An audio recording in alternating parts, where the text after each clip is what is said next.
Well, I don't really have a good introduction prepared for why I'm making a video about mayonnaise today, but I really love mayonnaise and I really want to talk about it. So, my slight love affair with this wonderful white liquid began in about 2021 when I successfully dropped out of culinary school and went to work in a restaurant where we made a lot of mayonnaise. And we would always do this peculiar thing during the mayonnaise making process that kind of intrigued me. See, we would add a little bit of water at the end, and that kind of confused me. See, even though I spent a big part of my life cooking, I always thought that a thicker mayonnaise is a better emulsion and a better emulsion is a better mayonnaise. Always focused on thickness, but whenever I tasted the mayonnaise that we would make there, it was fluffy, creamy, and it kind of covered my mouth in ways that other thick mayonnaise wouldn't. And speaking about the flavor, it was kind of softer but in a good way. It was more gentle. It was almost as if it was releasing flavor more smoothly and naturally. And ever since then, mayonnaise intrigued me a little bit too much than it's supposed to. And so in this video, I kind of want to talk about mayonnaise and almost make you fall in love with mayonnaise as much as I am. And I kind of want to do that through three aspects or three acts, if you will. So I want to delve deep into the science of emulsions, not specifically mayonnaise, but the science of emulsions and how egg yolks and oil interact to actually make an emulsion. The reason behind that, I think that in the kitchen, scientific principles, not necessarily scientific, but just principles are way more important than learning actual recipes. And by learning the principles behind mayonnaise, you will be a way more interesting and versatile cook than just someone who knows how to make mayonnaise using a blender.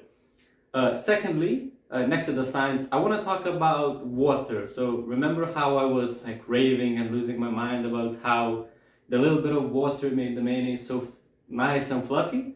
Well, there's actually a reason behind that, and I want to talk about the underappreciated presence of water in mayonnaise and how it actually makes this lovely sauce that I love so much.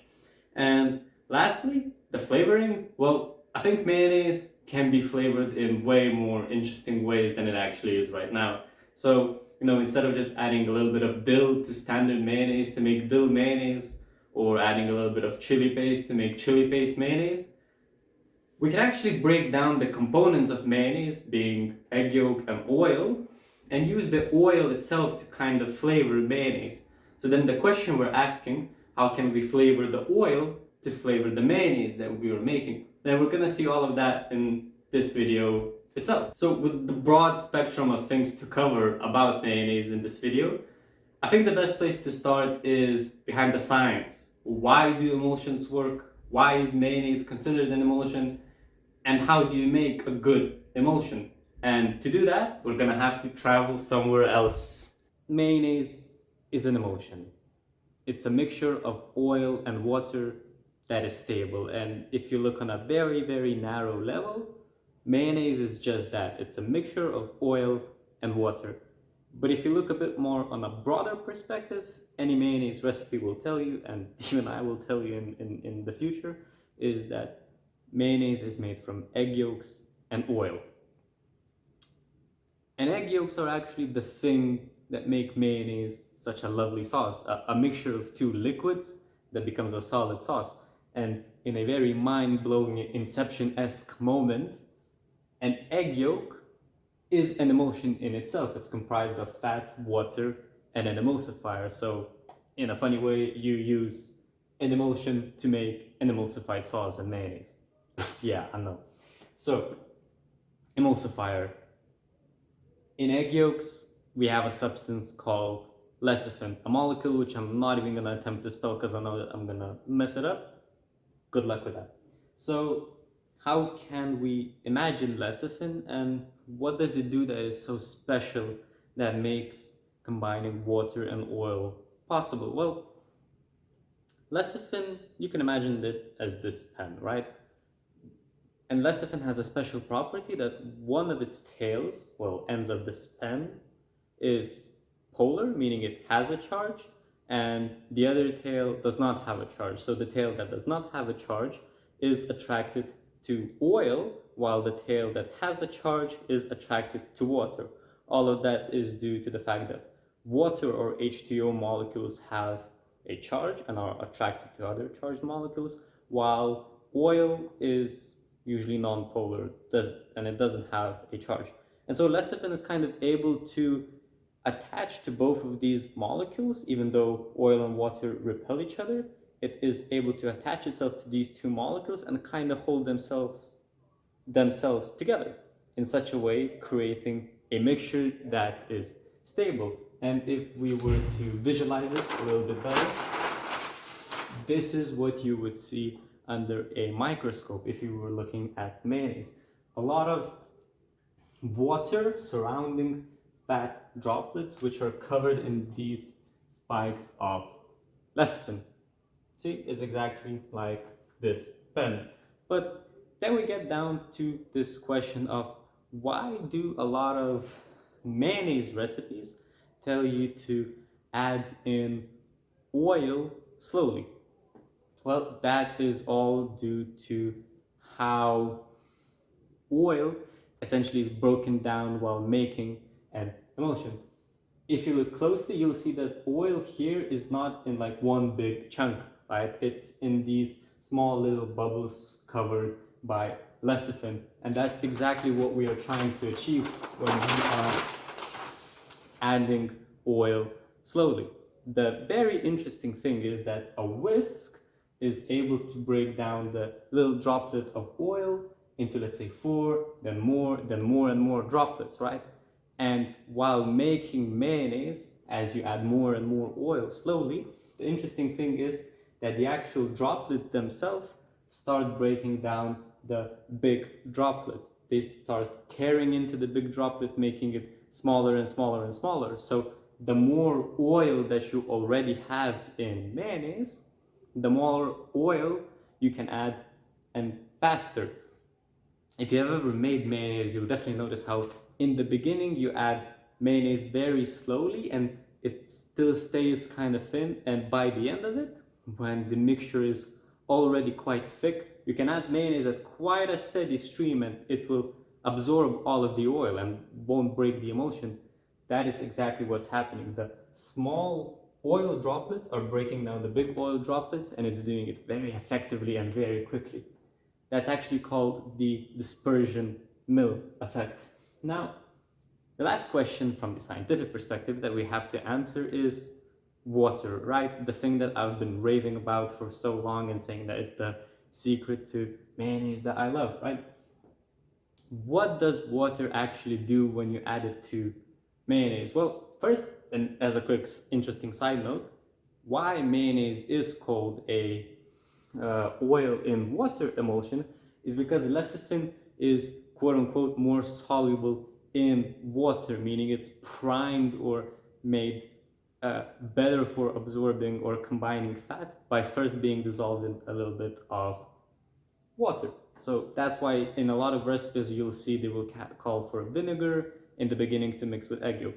But moving on to the second part of why water is interesting is that it essentially increases the space between oil droplets. So let's say in the beginning when you're making mayonnaise, the oil droplets are packed quite tight next to each other, right? But when you add a little bit of water to it, the space between the oil droplets increases, and our tongues perceives that as smoothness, fluffiness, texture.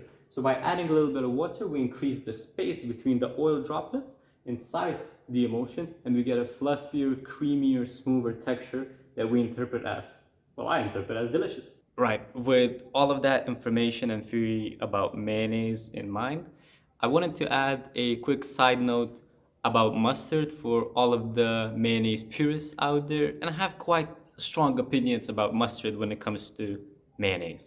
So, a lot of homemade recipes will call for a bit of mustard in the beginning of the mayonnaise making process, and there's a very, very good reason for adding mustard. Mustard acts as an emulsifying agent while making mayonnaise. So there is a substance called mucilage which helps to stabilize the emulsion between water and oil in your mayonnaise, which can help you make a better textured mayonnaise if you were trying to make it for the first time. But, and this is gonna offend a lot of French people, I don't like adding mustard to mayonnaise, simply because I don't want my mayonnaise to be mustard flavored. Okay, so with all the principles behind emulsions in the back of our minds, it's time to make some actual mayonnaise. And how could it be a culinary video if I wasn't leaning over a lovely counter? So this whisk has seen some tough times, well, not as tough as those on British television. See what that tastes like. With that perfect transition, it's time to get into mayonnaise making. So mayonnaise making, to be honest, is quite boring to watch, but the important thing to keep in mind, and as you see on screen, is to add in the oil slowly, pretty much drop by drop, so that the whisk has enough time and surface area to break down the large oil droplets into smaller ones, making the sauce thicker and thicker and thicker.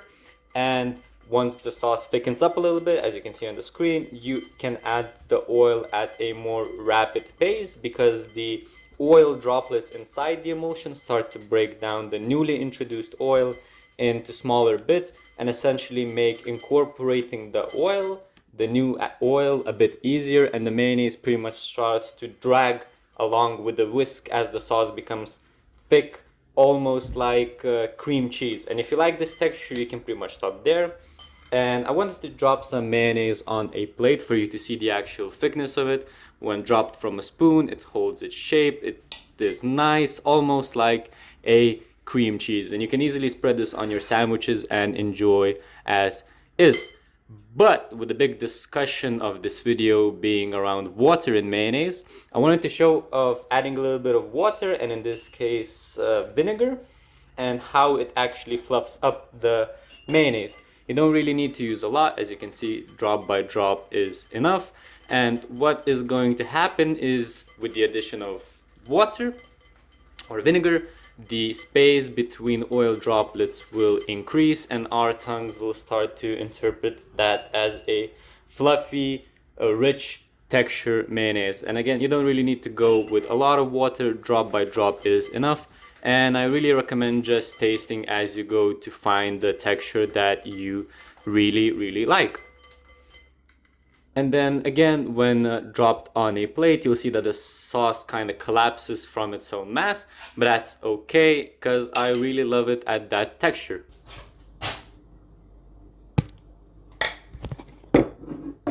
And that pretty much brings us to our dramatic conclusion about mayonnaise. Now you know everything there is to know about emulsions, how not to screw them up, and how to actually make them way better flavored than before. So if you enjoyed this video, I'd appreciate it if you managed to leave a like and subscribe, as I'll be sure to make some more content about food related topics as soon as I can. And I hope that's not just an ambitious lie. Yeah, dropping mayo on your phone is funny till you have a green filter.